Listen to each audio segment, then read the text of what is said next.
Bună seara! Primiți mai întâi teatru.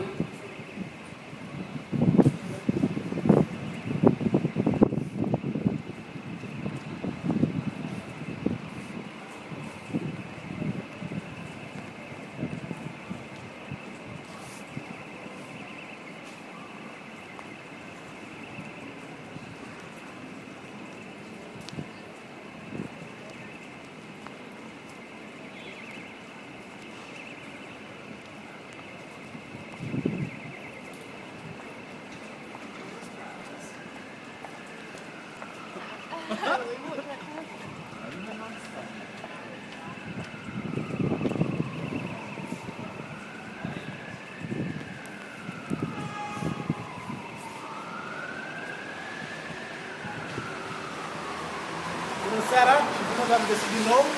Suntem aici la Falcon Square, suntem la teatru, a fost o piesă foarte frumoasă de teatru, anume Pygmalion. Ne-a plăcut foarte mult și normal mă delectez cu un pahar de vin roșu cu această minunată piesă. De asemenea, aș vrea să poate că vă întrebați ce fac mâine. Mâine voi merge la operă. Asta fac eu în timpul liber. Sau ascult piese foarte frumoase acasă, în liniștit, muzică. Muzica ce îmi place este muzica clasică, cum ar fi Mozart, Valdi, Bach și altele, dar în același timp îmi place și muzica gen Florin Salam, pentru că este tot artă. Mulți mă critică că de ce și Florin Salam, de ce manele. Este tot artă. E un artist, un poet, o să-mi dau seama foarte ușor de artă, ce este arta, iar aceasta este o altă formă de artă. Arta se manifestă în mai multe forme.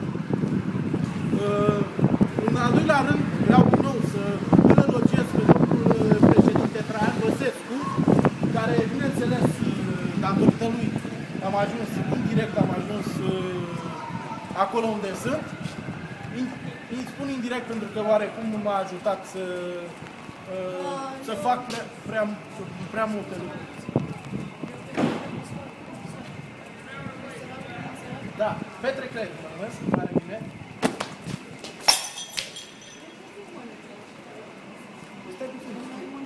Noi muncim aici ca să facem bani, nu împinge, ca să facem bani, să ținem părinții acasă și copiii. Doamne, nu te cunosc.